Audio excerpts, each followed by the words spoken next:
சட்டென்று மாறுது வானிலை படம் வந்து என்ன படம் வந்து ஒரு love story. Hero Jai, heroine இருக்காங்க. ஹீரோக்கு பெருசாக வந்து யாரும் கிடையாது. ஒரு ஹீரோயின் வந்து நல்ல ஒரு இன்ஃப்ளூயன்ஷனாக இருக்கக்கூடிய ஒரு ஃபேமிலியில் இருக்கிறவங்க. அந்த ஹீரோயின் வந்து கல்யாணம் பண்ணிவிட்டு அந்த மாதிரி கரியரில் பயங்கரமாக டெவலப்மெண்ட் இருக்கும், பயங்கரமான யோகம் அப்படின்ற மாதிரி சொல்லுவோம். அதுக்கு வந்து ஒருத்தர் வந்து எப்படியாவது வந்து நான் இவ்வளோ கல்யாணம் பண்ணிக்கணும்னு வரக்கூடிய கேரக்டரில் சரவண சுப்பையா வராரு. இது வந்து கல்யாணம் பண்ணி வைக்கக்கூடிய வந்து என்ன அப்படின்ற ஒரு இதில் அவங்க அம்மாவுக்கு விருப்பம் இல்லை. அவங்க அம்மாவுக்கு ஆப்போசிட்டாக அவங்க அப்பா வந்து எப்படியாவது நமக்கும் ஒரு ஆள் கரியரில் ஒரு இம்ப்ரூவ்மெண்ட் இருக்குமேன்னு சொல்லி ஹெல்ப் பண்ணக்கூடிய வர அதில் வந்து அவங்க அம்மாவை கொலை பண்ணி இப்படி பயங்கரமாக ஸ்டார்ட் ஆகக்கூடிய கதை தான். இதில் வந்து ஹீரோயின் சந்திக்கிறாங்க. அவங்களுக்குள்ளே இமீடியட்டாக ஒரு லவ் ஃபார்ம் ஆகிடுது. அதுக்கப்புறம் வந்து ஸோ அந்த ஆக்டரோட ரெஃபரன்சஸ்லாம் வச்சு அதுக்கு கவுண்டர் பண்ணுற மாதிரி ஒரே ஒரு அஜித் அண்ணாவுடைய கார் ரேஸ் அதை ரிலேட் பண்ணுற மாதிரி ஒரு அஜித் அண்ணா கார் வச்சு இடிச்சிருன்ற மாதிரி இந்த மாதிரி ஒரு ரெஃபரன்ஸ் எல்லாம் வச்சு ஜாலியாக கொண்டு போகிற மாதிரியான ஒரு படம் தான். கடைசியில் வந்து இந்த இதுக்கு வந்து ஒரு ஸ்ட்ராங்காக இன்னொரு பேக்கிங் வேணும் அப்படிங்கும்போது வந்து இந்த ஹோட்டல்ஸ்லலாம் வந்து ப்ரைவேட் மூமெண்ட்ஸை வந்து இந்த கேமராவில் டிவிலலாம் வச்சு ரெக்கார்ட் பண்ணி அதை வச்சு ஒரு இன்டர்நேஷ்னல் பிஸ்னஸ் பண்ணக்கூடியவர். இவங்க எல்லாத்தையுமே சேர்த்து கடைசியில் வந்து யார் என்ன பண்ண போகிறாங்க, அதாவது இந்த ஒரு கும்பல்லேருந்து ஹீரோயின் எப்படி ஹீரோ வந்து காப்பாற்ற போகிறாரு, அதே சமயத்தில் அவங்களும் கல்யாணம் ஆகி அந்த ப்ரைவேட் மூமெண்ட்ஸ்லாம் இவர்கிட்ட மாட்டிக்கிச்சு, அது எப்படி வந்து எரேஸ் பண்ண போகிறாங்க, குளோபலாக இருக்கிற எல்லாரையும் எப்படி இந்த ஃபுட்டேஜெல்லாம் அழிச்சு காப்பாற்ற போகிறாங்க அப்படின்றதான் வந்து கதை. ஜெய் அவர்கள் நல்லா யூஷுவல் வந்து நல்ல ஒரு ரெஃப்ரெஷிங்காக இருக்கார். அண்ட் மீனாட்சி அவங்களோட பேரிங்கும் வந்து நல்லா இருக்குது. இது வந்து நோட்டிசபிளாக இருக்கக்கூடிய விஷயம். படம் எங்கே டிக் வாங்கும், எங்கே டிக் வாங்காது அப்படின்னு பார்த்துடலாம். டிக் வாங்குற இடம் ஜெய் அவர்கள் நல்ல டான்ஸ் ஆடி இருக்கார். நல்ல ஒரு விஷுவல்ஸ், அந்த காமெடி அண்ட் யோகி பாபு இவங்க வரக்கூடிய சீன் இதெல்லாமே வந்து ரொம்ப ஜாலியாக கிட்டத்தட்ட சொல்லணும்னா ஒரு நல்ல ஒரு என்கேஜாக போர் அடிக்காமல் போகக்கூடிய சீக்வன்ஸாக வருது. ஸோ இந்த மாதிரி இடங்கள்லாம் ஜெய் நல்லா பண்ணியிருக்காங்க. அண்ட் மீனாட்சி ஒரு சில இடத்துக்கு மேலே தான் அவங்களோட அந்த ஒரு பெரிய ஒரு இம்பார்ட்டன்ஸ் வருது கேரக்டருக்கு. பட் ஸ்டில் அவங்க வர இடங்கள்லாம் ரொம்ப எக்ஸலண்ட்டாக வந்து பண்ணியிருக்காங்க. அண்ட் கூட இருக்கிற சப்போர்ட் காஸ்ட் எல்லாமே ஆக்டிங் வைஸ் ரொம்ப நல்லா பண்ணியிருக்காங்க. ஸ்க்ரீன் ப்ளே ஆல்மோஸ்ட் அந்த லாஸ்ட் ஒரு 25 மினிட்ஸ் இந்த கிளைமேக்ஸ்னு சொல்லலாம்னு வச்சுக்கோங்க, அந்த வந்து ரொம்ப நல்லா இன்ட்ரெஸ்டிங்காக கிரப்பிங்காக வந்து கொண்டு போயிருக்காங்க. ஸோ ஆக்டிங் வைஸ் ஜெய் அவர்களோட பர்ஃபார்மன்ஸாக இருக்கட்டும், யோகி பாபுவோட டைமிங்காக இருக்கட்டும், மீனாட்சியோட பர்ஃபார்மன்ஸ் அண்ட் சப்போர்ட் காஸ்ட் இவங்க எல்லாரோட பர்ஃபார்மன்ஸும் வந்து டிக் வாங்குற இடம். அதே மாதிரி ஸ்க்ரீன் ப்ளே ரொம்ப நல்லா வந்து இந்த லாஸ்ட் 20 மினிட்ஸ் ரொம்ப நல்லா பண்ணியிருக்காங்க. ஸோ கண்டிப்பாக அந்த இடம் வந்து டிக் வாங்கும். எங்கே டிக் வாங்காது அப்படின்னு கேட்டால் வந்து கொஞ்சம் வந்து ட்ரிம் பண்ணியிருக்கலாமா அப்படின்ற ஒரு கேள்வி ஒன்று இருக்குது.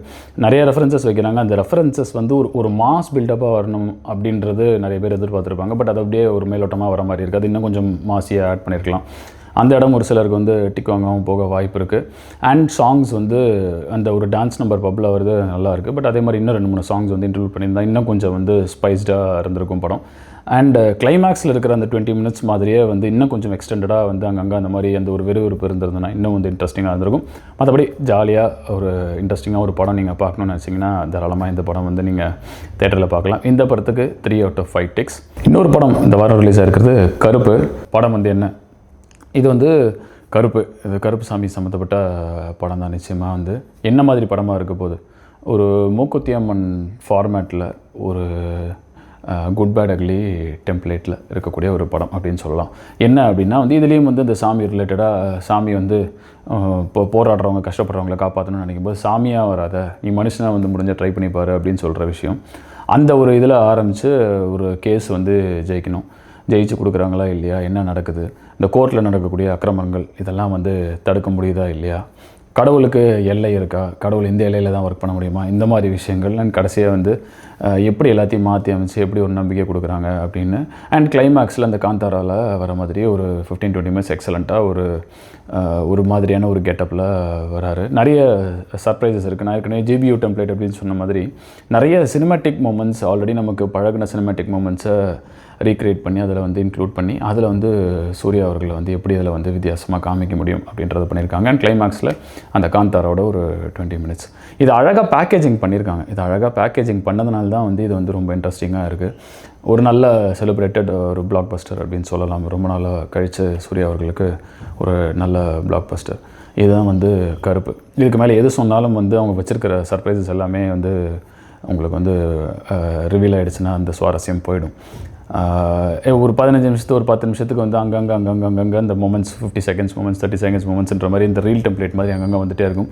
ஜிபியூவில் என்னெல்லாம் நீங்கள் ஃபீல் பண்ணீங்களோ அதை ஃபீல் பண்ணலாம். மூக்குத்தி அம்மனில் என்னெல்லாம் நீங்கள் வந்து என்ஜாய் பண்ணீங்களோ அதையும் இதில் என்ஜாய் பண்ணலாம். ஆர்ஜே பாலாஜி அவர்களுடைய ஸ்டைல் இருக்குது, சூர்யா அவர்களுடைய ஸ்க்ரீன் ப்ரெசன்ஸ் அண்ட் த்ரிஷா அவர்கள் அங்கங்கே வந்து ரொம்ப அழகாக வந்து காம்ப்ளிமெண்ட் பண்ணியிருக்காங்க. மற்றபடி அங்கங்கே கூடிய சின்ன சின்ன கேரக்டர்ஸ் இவங்க எல்லாமே வந்து அவங்களோட வேலையை வந்து பண்ணியிருக்காங்க. சரி, ஓகே, படம் வந்து எங்கே டிக் வாங்கும் எங்கே டிக் வாங்காது அப்படின்னு பார்த்துடலாம். டிக் வாங்குற இடம் சூர்யா அவர்களுடைய ஸ்க்ரீன் ப்ரெசன்ஸ் ரொம்ப அழகாக வந்து இந்த ஸ்க்ரீன் ப்ரெசன்ஸ் இந்த மாதிரி யூஸ் பண்ணலாம். ஏற்கனவே இந்த மாதிரி சினிமாட்டிக் மூமெண்ட்ஸ் இருக்குது, அதை வந்து இந்த மாதிரி ஒரு சாமி, ஒரு கருப்பு சாமின்ற ஒரு கதைக்குள்ளே கொண்டு வந்து அதை நம்ம பேலன்ஸ் பண்ணி அதை ஒரு மாஸ் எலிமெண்ட்ஸாக ஒரு நல்ல ஒரு ஜெய்ஜான்டிக்காக ஒரு ஸ்க்ரீன் ப்ரெசன்ஸ் இருக்கக்கூடிய ஆளை வந்து ரொம்ப அழகாக யூஸ் பண்ணலாம் அப்படின்னு சொல்லி சூர்யா அவர்களை ரொம்ப அழகாக வந்து யூஸ் பண்ணியிருக்கக்கூடிய ஆர்ஜே பாலாஜி அவர்கள் அவர் தான் ஃபஸ்ட்டு வந்து டிக் வாங்கணும்னு சொல்லணும். அண்ட் ரெண்டாவதாக இருக்கக்கூடியது சூர்யா அவர்களுடைய screen presence, acting performance and அந்த கிளைமேக்ஸில் வரக்கூடிய அந்த டான்ஸு அண்ட் கருப்பு சாமியாக வரதாக இருக்கட்டும், அப்புறம் இன்னொரு கருப்பு சாமியாக வரதாக இருக்கட்டும், இந்த மாதிரி நிறைய வேரியேஷன்ஸ் ரொம்ப அழகாக பண்ணியிருக்காரு. அவரோட ஆக்டிங் பர்ஃபார்மன்ஸ் கண்டிப்பாக டிக் வாங்கும். RJ Balaji as an actor ரொம்ப நேச்சுரலாக அந்த ஒரு லவ் டோனில் பேசக்கூடிய ஒரு ஆக்டராக இந்த படங்கள்லாம் வந்து இந்த நடித்த படங்கள் அந்த மாதிரிலாம் இல்லாமல் இதில் கம்ப்ளீட்டாக ஒரு சட்டிலாக ஒரு ரெஸ்ட்ரிக்டடாக வாய்ஸ் மாடுலேஷன்லேருந்து எல்லாமே ரொம்ப நல்லா பண்ணியிருக்காரு. ஸோ சூர்யா அவர்கள் எவ்வளோ எக்ஸலண்ட்டாக பண்ணியிருக்காரோ அதுலேருந்து கொஞ்சம் ஒரு 2 லெவல் கீழே வரைக்கும் ஆல்மோஸ்ட் ரீச் பண்ணியிருக்காரு ஆர்ஜே பாலாஜி. ஸோ அவரோட ஆக்டிங் பர்ஃபார்மன்ஸும் டிக் வாங்கும். த்ரிஷா எங்கெங்கெல்லாம் வராங்களோ அங்கெல்லாம் நல்லா காம்ப்ளிமெண்ட் பண்ணியிருக்காங்க. நல்ல ஒரு மெலடியோ அந்த மாதிரிலாம் எதுவும் இல்லை, ஃபுல்லாகவே வந்து டாக்கியில் ரொம்ப நல்லா பண்ணியிருக்காங்க. ஸோ அவங்களோட ஆக்டிங் பர்ஃபார்மன்ஸ் கிட்டத்தட்ட எல்லாருமே வர சப்போர்ட் எல்லாமே வந்து ஆக்டிங் பர்ஃபார்மன்ஸ் நல்லா பண்ணியிருக்காங்க. ஸ்டன் கொரியோகிராஃபி ரொம்ப நல்லா இருக்குது, நம்ம சொல்லியே ஆகணும். விஷுவல்ஸ் எல்லாமே நல்லா இருக்குது, அதை வந்து நம்ம சொல்லி ஆகணும். இதெல்லாம் டிக் வாங்குற இடம். டயலாக்ஸ் அண்ட் இந்த இடத்துல இந்த மாதிரி சர்ப்ரைசஸ் எல்லாம் வந்து யூஸ் பண்ணால் அது ரொம்ப நல்லா ஒர்க் ஆகும் அப்படிங்கிற அந்த டயலாக்ஸ் வந்து ரொம்ப நல்லா யூஸ் பண்ணியிருக்காங்க. அவுட் சைடு நடிகர்கள் இப்போ அஜித் அண்ணாவோட ஒரு ரெஃபரன்ஸ் இருக்குது, 1-2 ரெஃபரன்ஸ் இருக்குது. அண்ட் அதே மாதிரி இது முன்னாடி நடிச்சிருந்து ஸோ அவருடைய ரெஃபரன்ஸஸும் வந்து ரொம்ப அழகாக வச்சு ரொம்ப அழகாக பேலன்ஸ் பண்ணி அதை வந்து பப்ளிக்கோட இன்ட்ராக்ட் பண்ணி கனெக்ட் பண்ண வைக்கிற மாதிரி பண்ணியிருக்கக்கூடிய இந்த ஸ்க்ரீன் ப்ளே போர்ஷன்ஸும் வந்து ரொம்ப அழகாக இருக்குது டயலாக்ஸோடவே சேர்ந்து. ஸோ இந்த இடங்கள்லாம் வந்து டிக் வாங்கும். மியூசிக் வந்து ஆல்ரெடி பாட்டெலாம் ரொம்ப நல்லா கிளிக் ஆகிருக்கு. ஸோ கண்டிப்பாக அந்த இடம் வந்து டிக் வாங்கும். டிக் வாங்காத இடம் ஏதாவது இருக்கா அப்படின்னா ஒரு சிலருக்கு தோன்றலாம் இது வந்து மூக்குத்தியம் அந்த ஒரு ரைட்டர்ஸ் டைப் அப்படின்னு சொல்லுவாங்க. அதே பேட்டர்னில் வேறு படங்கள் அப்படிம்பாங்க. மூக்குத்தி அம்மன் பேட்டர்ன் தானே இது அப்படின்னு தோணும். ஒரு சிலர் வந்து குட் பேட் அக்லி மாதிரி அங்கங்கே மொமெண்ட்ஸை வச்சு ஒரு படம் பண்ணியிருக்காங்க. ஸோ இது ஆல்ரெடி யூஸ்ட் வித் டெம்ப்ளேட் தானே அப்படின்ற மாதிரி ஒரு சிலருக்கு தோணலாம். But whatever it is, இந்த பெருசாக வந்து டிக் வாங்காத இடம்னு சொல்கிறதுக்கு வந்து நம்ம வந்து ஐடென்டிஃபை பண்ணுங்கிற அவசியம் கிடையாது. வேணால் ஒரு ரொமான்டிக் சாங் இல்லையே, இல்லை ஒரு குத்துப்பாட்டு இல்லையே அப்படின்றத வேணால் சொல்லணும் அப்படின்னா, மற்றபடி வந்து இதில் டிக்கு வாங்காத இடம்னு சொல்கிறதுக்கு பெருசாக எதுவும் இல்லை. ரொம்ப நல்லா பண்ணியிருக்காங்க, ரொம்ப நல்லா இன்ட்ரெஸ்டிங்காக இருக்குது. லாஸ்ட் 20 மினிட்ஸ் ரொம்பவே ப்ரில்லியண்ட்டாக இருக்குது. இந்த படத்துக்கு நம்மளுடைய டிக் வந்து 4/5 டிக்ஸ். தாராளமாக அதை நீங்கள் தேட்டரில் பாருங்கள். மீண்டும் இதேபோல் ஒரு நல்ல திரைப்படத்துடன் உங்களை சந்திக்கிறேன். நன்றி.